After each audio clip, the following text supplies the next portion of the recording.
raja kecil yang menuntut tahta ketika sebab dikatakan raja kecil ni kata dia adalah keturunan Sultan Mahmud kedua yang mangkat di Julang. Jadi itulah antara beberapa cabaran yang terpaksa dihadapi oleh kerajaan Melayu Johor Riau ni tadi. Jadi apabila cabaran-cabaran itu telah pun diatasi, dan maka tibalah masa untuk kerajaan Johor Riau ni, Kesultanan Johor Riau ni mula gemilang lah. Jadi kita tengok apa faktor-faktor yang menyebabkan kegemilangan kerajaan Johor Riau ni.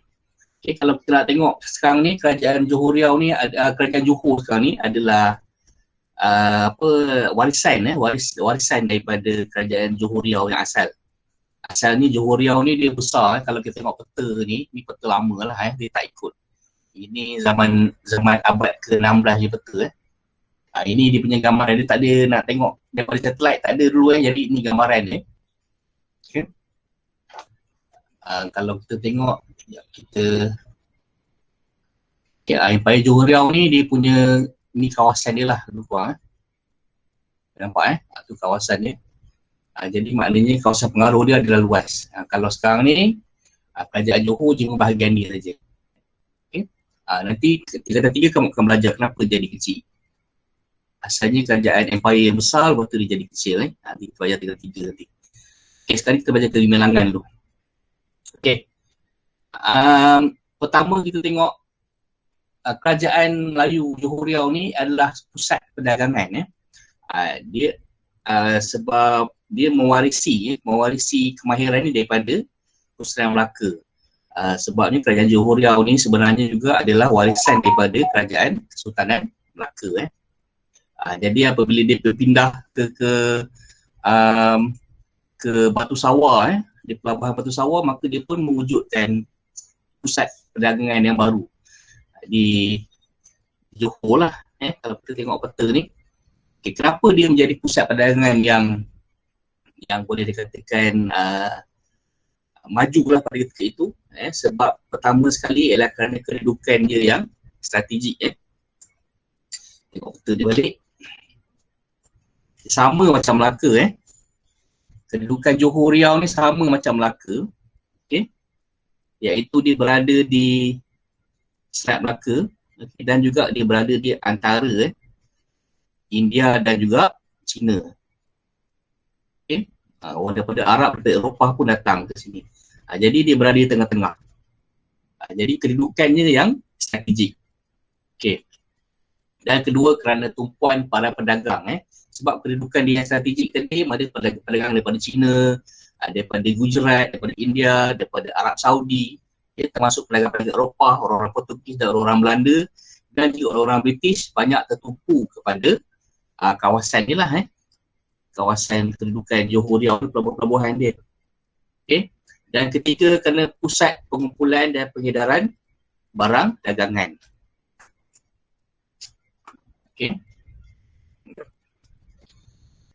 Semua maknanya apabila banyak pedagang yang datang daripada kepulauan-kepulauan setempat, daripada pulau-pulau yang bersekitar, daripada China, daripada India, maka Johor ni menjadi pusat pengumpulan dan pengedaran barang dagangan. Maksudnya semua barang akan dikumpulkan di situ. Maksudnya saudagar-saudagar daripada Arab misalnya, ataupun saudagar Portugis nak membeli tembikar Cina, dia tak perlu pergi ke China, dia hanya singgah di Johor saja. Sebab pedagang daripada China akan sampai ke Johor untuk berdagang barang-barang dagangan dia, seperti tembikar, sutera, dan juga teh, itu daripada China. Dan kesibukan pelabuhan Johor Riau, jadi sebab dia punya tumpuan, maka dia menjadi pelabuhan yang amat sibuk. Kedudukan yang strategik yang pertama. Kenapa kedudukan yang strategik? Kamu tengok kawasan ni. Kalau pelabuhan yang lain, contohnya kalau pelabuhan di Lembah Kelang misalnya, kapal-kapal dia tak boleh masuk sampai ke dalam. Tapi di Johor, kapal-kapal ni dia boleh masuk daripada laut sehingga ke kawasan pedalaman lah, dan sehingga ke Batu Sawah. Dia punya kota kara dia. Dia sampai ke situ. Jadi maknanya sungai di situ adalah lebar dan juga dalam. Jadi apabila adanya bentuk muka bumi yang seperti ini, maka mudah untuk mengawal lalu lintas kapal dagang yang berulang-alik daripada timur dan juga barat. Jadi dia boleh masuk sampai ke dalam. Jadi dia selamatlah. Pertama sebab dia boleh sampai ke pedalaman, mudah untuk mengangkut barang.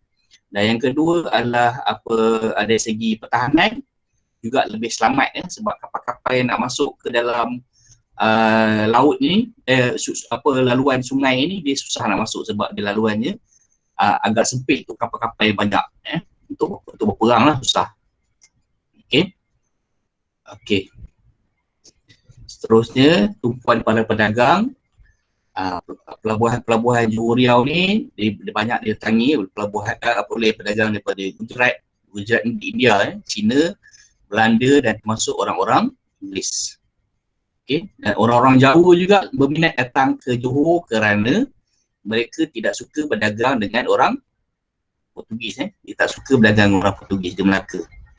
Orang Portugis ni dia tidak suka berdagang dengan orang-orang tempatan. Dia cuma nak barang-barang yang mahal saja yang dia boleh bawa balik ke Eropah. Beras dapat bekalan daripada Siam. Orang Siam akan datang ke Johor untuk berdagang, untuk menjual beras mereka. Dan ini menjadi tumpuan pedagang dari sekitar kerajaan alam Melayu. Alam Melayu ni dia akan mengumpulkan barang-barang dia dan berdagang di Johor lah. Di pelabuhan-pelabuhan dia ada banyak pelabuhan. Ini ialah barang-barang yang dibawa daripada luar. Itu kalau daripada kawasan sekitar Johor sendiri adalah biji timah, emas dan juga hitam. Dan hitam sampai sekarang masih lagi ditanam di Johor. Emas daripada Pahang, biji timah daripada Selangor dan juga Perak. Batu Sawar salah je ni. Batu Sawar menjadi pusat dagangan untuk barangan dari China. Itu orang-orang Cina datang bawa yang paling utama sekali, tembika. Ini teh salah je. Teh, dia autocorrect kat situ. Tembika dan teh dan juga sutera. Ini barang-barang ni yang mahal-mahal ni. Benang emas, tembaga dan juga kuali. Orang-orang Siam akan bekalkan beras.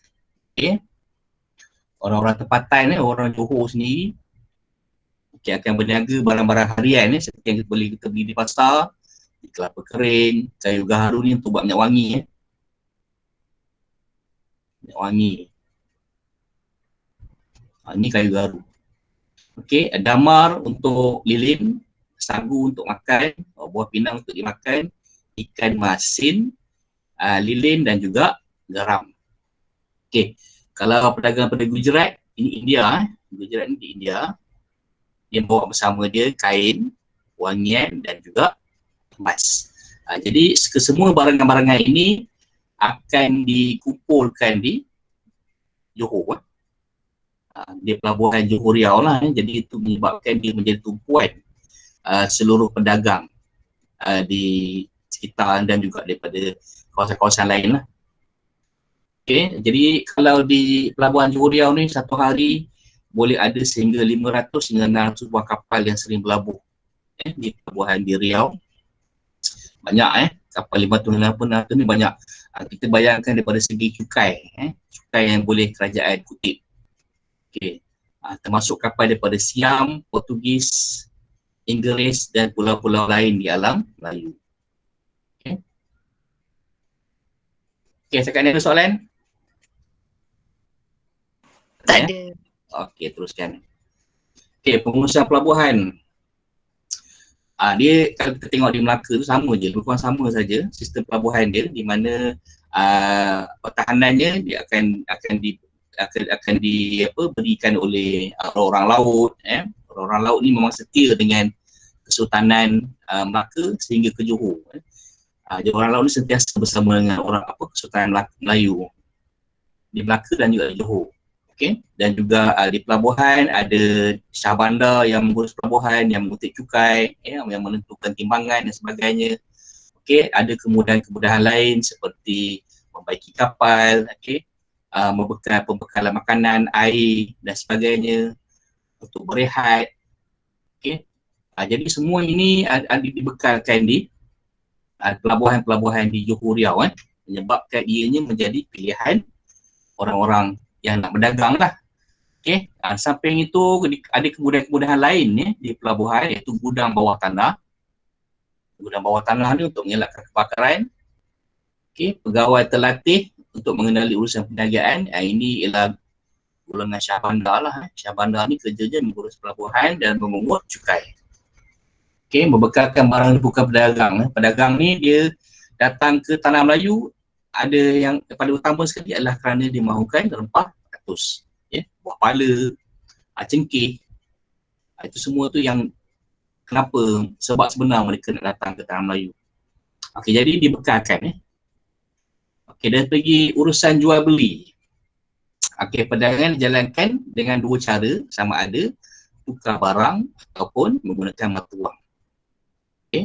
Jadi mata wang ni ada 3 jenis mata wang diperkenalkan. Pertama sekali emas. Emas. Yang kedua perak yang dikenali sebagai kupang. Kalau kamu nak tahu kenapa orang Perak selalu panggil kupang-kupang, ni lah asalnya mata wang perak. Dan mata wang timah iaitu katun. Jadi selain daripada bertukar barang, urusan-urusan lain boleh juga melibatkan mata wang. Selain daripada itu, pedagang-pedagang Eropah juga boleh menggunakan mata wang dia sendiri, iaitu dolar Spanyol, dolar Mexico dan juga duit Belanda. Ini juga diterima untuk dijual beli di pelabuhan-pelabuhan di Johor. Syah Bandar apa tugas dia? Sama macam di Melaka itu, Syah Bandar ni tugasnya adalah menguruskan hal jual beli. Mengenakan cukai berpatutan supaya tidak menekan, dan juga satu lagi tugas Syah Bandar adalah menetapkan ukuran dan berat timbangan. Bermaksud ukuran dan berat timbangannya adalah standard di seluruh pelabuhan tersebut. Contoh kalau satu kati, dulu tak guna kilogram, guna kati. Satu kati ataupun satu tahil misalnya, semua pedagang akan menggunakan standard yang sama. Maksudnya satu kati dia sama dengan satu kati orang lain supaya tidak berlaku penipuan. Dan standard ini ditentukan oleh Syah Bandar. Dia akan bawa bersama dia batu pemberat tu untuk memastikan bahawa dia akan cek semua timbangan lah, memastikan bahawa satu kati pedagang tersebut sama dengan satu kati yang ditentukan oleh Syah Bandar supaya tidak ada penipuan. Selain daripada itu, ada sistem naungan. Selat Melaka pada ketika itu dikuasai oleh Belanda. Jadi mana-mana kapal yang ingin melalui Selat Melaka, dia perlu mendapat surat kebenaran daripada Belanda. Jadi kalau di bawah sistem naungan ni, mana-mana pedagang yang mendapat naungan daripada Bendahara, Temenggung, Laksamana atau Raja Indra Bongso, dia boleh lalu Selat Melaka dengan selamat. Tapi syarat dia melalui sistem naungan ni, apabila pedagang-pedagang ni mendapat naungan, mereka perlu berikan sedikit hasil dia sebagai cukai perdagangan kepada pihak yang beri naungan. Contohnya Bendahara, Temenggung dan Laksamana. Ini dipanggil sistem naungan. Jadi saya ulang balik, sistem naungan ni adalah di mana apabila pembesar-pembesar Melaka tadi akan memberikan naungan kepada pedagang-pedagang supaya dia boleh bergerak bebas di Selat Melaka dan boleh berniaga lah. Dan tapi hasilnya perlu dikenakan sedikit cukai. Itu adalah sistem naungan. Ini sama juga. Di Melaka dulu pun sama. Orang laut. Kepentingan orang laut ni adalah pengikut setia pada Sultan. Orang laut ni berperanan pertama sekali sebagai tentera lah, sebagai tentera yang setia. Kalau kita tengok di Melaka dulu, di Melaka ada banyak tentera-tentera tentera orang laut, tentera upahan daripada Jawa, daripada Parsi, tentera upahan daripada negeri-negeri sekitarnya. Tapi tentera upahan ni semuanya telah pun mengkhianati Sultan Melaka. Yang masih setia adalah orang laut. Jadi kesetiaan ini dibawa sehingga ke kerajaan yang Melayu yang baru, itu kerajaan Melayu Johor Riau. Jadi orang laut ni tugaskan sebagai pengawal pelabuhan, penunjuk kapal dagang, penunjuk arah, dan juga mengawal perairan di Johor dan Selat Melaka. Sebab orang laut ini ialah pelaut yang handal, pandai membagi kapal dan juga handal berlawan lah, handal berlawan. Jadikan tentera lah untuk mengawal Selat Melaka. Orang laut juga terlibat mengawal keselamatan Kesultanan Johor Riau dengan menjadi tentera angkatan laut. Di bawah Laksamana lah, Laksamana dia kerjanya mengawal laut. Selain daripada itu, kita tengok pelabuhan-pelabuhan di Johor juga mempunyai banyak kemudahan untuk membaiki dan membina kapal. Dan membaiki dan membina kapal ini juga adalah kemahiran orang laut. Ini satu lagi menjadi sebab kenapa Johor Riau menjadi tumpuan pedagang-pedagang pada ketika itu. Okey. Boleh? Ada apa soalan lagi? Tak ada? Tak ada. Tak ada, faham Okey. Kita tengok faktor seterusnya. Okey. Selain daripada perdagangan, selain daripada pertahanan, daripada pelabuhan, daripada tumpuan masyarakat sekitar, daripada pusat pengumpulan barang, Johor Riau juga adalah pusat persuratan, di mana pada ketika ini banyak karya-karya dihasilkan semasa di bawah Kesultanan Johor Riau. Karya-karya ni adalah berbentuk kitab lah ataupun buku-buku yang ditulis dalam bahasa dalam tulisan Jawi, dalam bahasa Melayu dan dalam tulisan Jawi. Jadi antara dua kitab agung yang ditulis pada ketika itu adalah Sulalatus Salatin dan juga Hikayat Hang Tuah. Jadi Sulalatus Salatin ni adalah sejarah kisah sultan-sultan daripada keturunan-keturunan dia, daripada siapa nama pengasasnya. Dalam ni adalah nama siapa Sang Nila Utama, Adi saya ingat namanya, dia punya apa, asal-asal Kesultanan Melayu Melaka lah. Jadi diceritakan juga tentang raja-raja di Palembang. Kita tahu bahawa Kesultanan Melayu Melaka ni berasal daripada Parameswara yang juga adalah putera raja dari Palembang, iaitu Kerajaan Sriwijaya. Jadi diceritakan bagaimana asal usulnya dan dibukukan dan dihasilkanlah karya Sulalatus Salatin. Yang kedua ialah Hikayat Hang Tuah. Hikayat Hang Tuah ni kalau sekarang ni kita boleh anggap dia sebagai panduan lah untuk taat kepada sultan. Supaya pentingnya taat kepada sultan. Sebab dalam cerita ni, cerita Hikayat Hang Tuah ni berkenaan dengan Hang Tuah yang setia kepada sultan. Nanti kita urai lagi lepas ni. Sulalatus Salatin ni ditulis oleh seorang yang bernama Tun Sri Lanang. Tun Sri Lanang ni kena ingat nama ni ialah sejarawan Melayu yang kamu kena hafal lah nama dia, Tun Sri Lanang. Kenapa? Sebab Tun Sri Lanang ni kita boleh anggap dia sebagai bapa persuratan Melayu. Sebab dia telah pertama sekali dia telah menulis sejarah Melayu. Kalau kau pernah baca tentang sejarah Melayu, dialah yang menulis kitab tersebut dan juga menulis Sulalatus Salatin. Itu maksud sejarah raja-raja ataupun kalau kat sini salah silah raja-raja ataupun peraturan segala raja-raja. Jadi Sulalatus Salatin ni buku yang penting, seperti sejarah Melayu juga. Dan Tun Sri Lanang ini ialah sebenarnya adalah bendahara yang berkhidmat di bawah 3 Sultan Johor, Sultan Johor Riau. Tapi malangnya Tun Sri Lanang ini pada tahun, saya tak ingat tahun berapa, tahun 1620, saya ingat tahu apa, berlaku peperangan di antara Aceh dan juga Johor. Kita tengok balik minggu lepas, ada perang 3 segi, baca balik pasal perang 3 segi tu. Berlaku peperangan di antara Aceh dan juga Johor. Dan ditakdirkan pada masa itu Johor telah pun kalah. dan Tun Sri Lanang bersama dengan Sultan telah dibawa ke Aceh untuk ditahan lah di sana. Dia tak penjarakan, ditahan saja.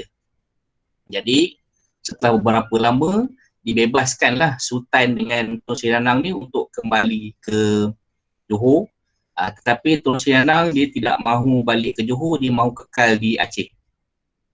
Jadi Tun Sri Lanang ini apabila dia kekal di Aceh, maka dia dijadikan bendahara pula di Aceh. Jadi asalnya dia ada bendahara di Johor, tapi kemudiannya dia juga telah menjadi bendahara di Aceh. Jadi dia jadi bendahara untuk dua kerajaan, kerajaan Johor dan juga kerajaan Aceh.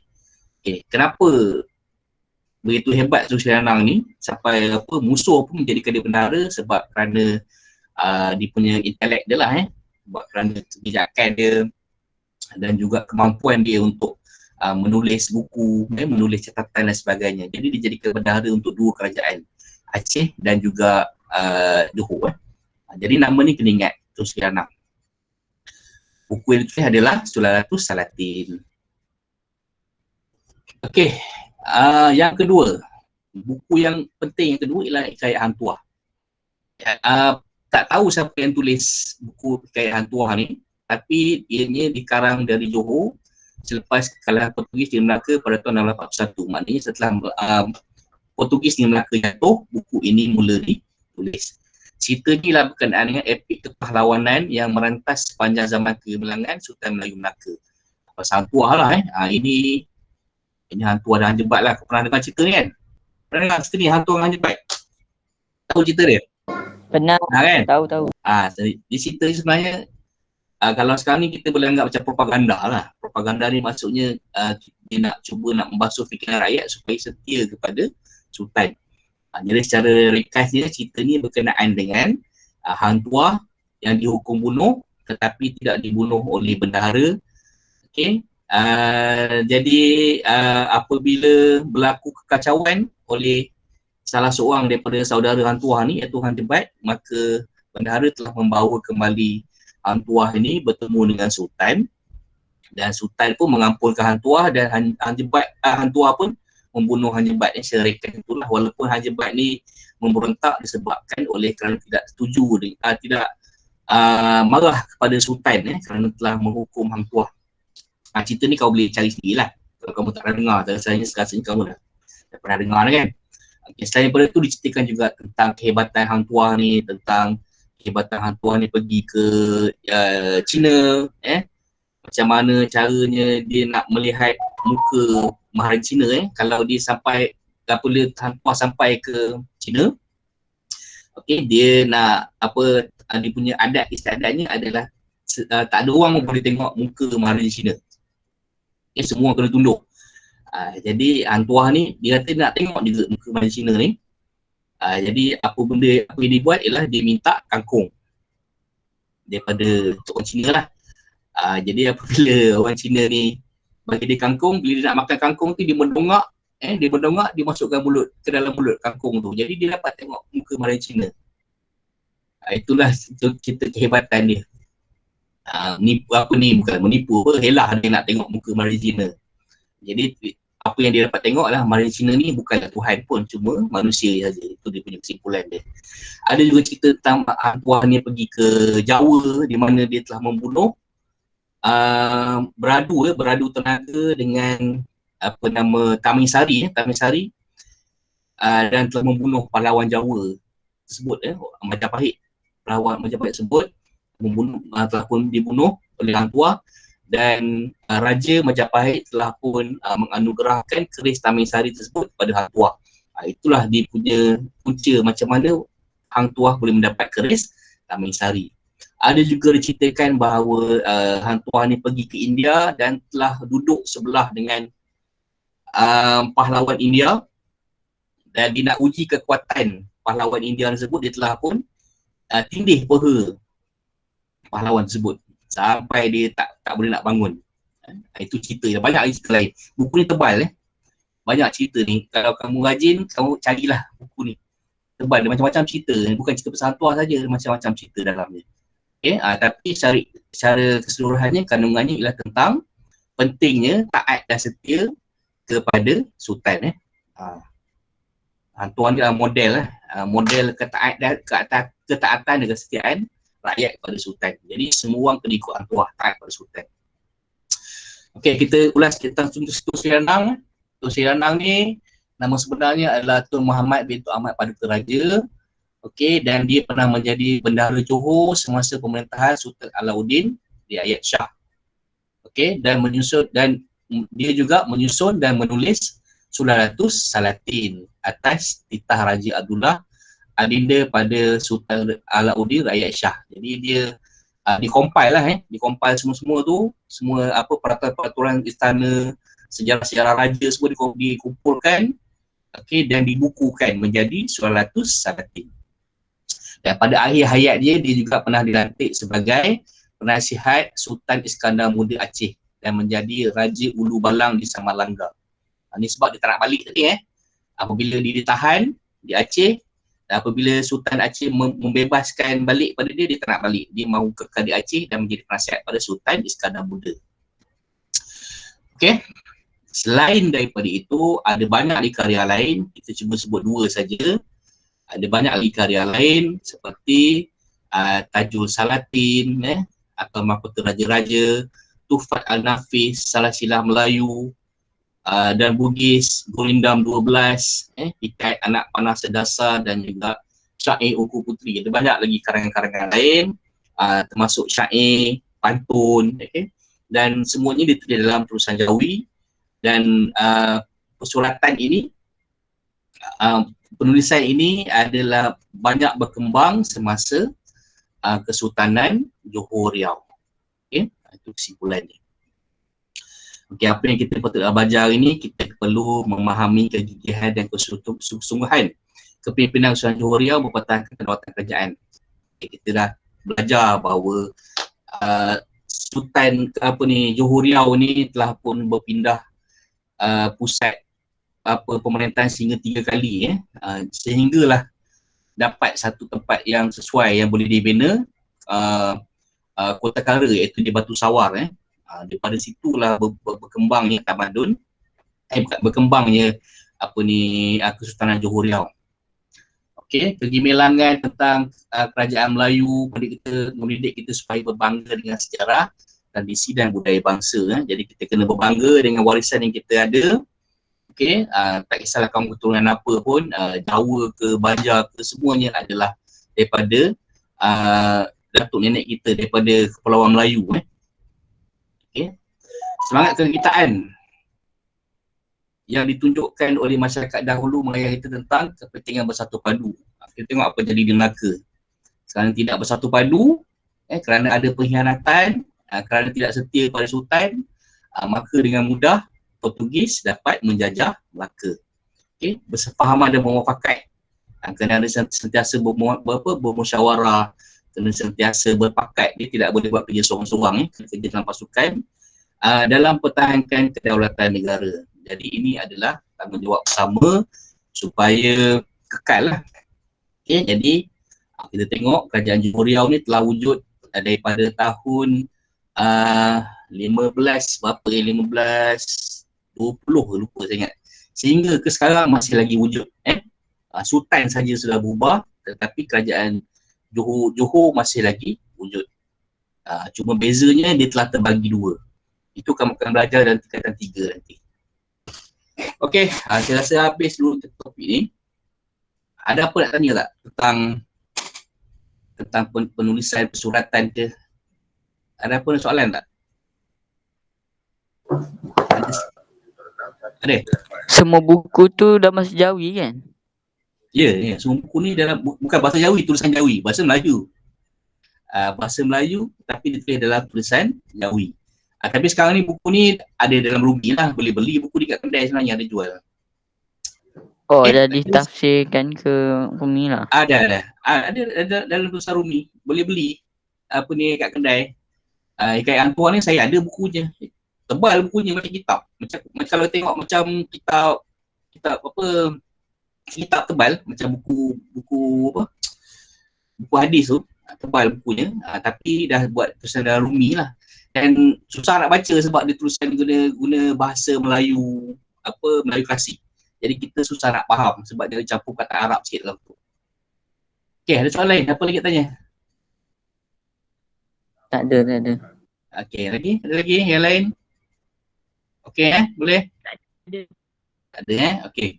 Jadi saya ada bagi tugasan hari tu, tolong siapkan tugasan itu lah. Nanti sebelum cuti nanti saya akan bagi tugasan yang baru lah untuk kamu jawab dalam cuti sebagai rumah. Okay? Boleh? Boleh. Okay, jadi tugasan kamu siapkan saja. Yang belum siap, siapkan tugasan hari tu. Saya rasa itu saja untuk minggu ni. Kita minggu depan kamu bercuti dan saya ucapkan selamat hari raya. Dan saya tamatkan kelas hari ini dan saya sudahkan majlis kita hari ini dengan surah wa asri ya. Okay, Assalamualaikum warahmatullahi wabarakatuh. Waalaikumsalam. Terima kasih cikgu. Waalaikumsalam. Salam kasih cikgu. Sama.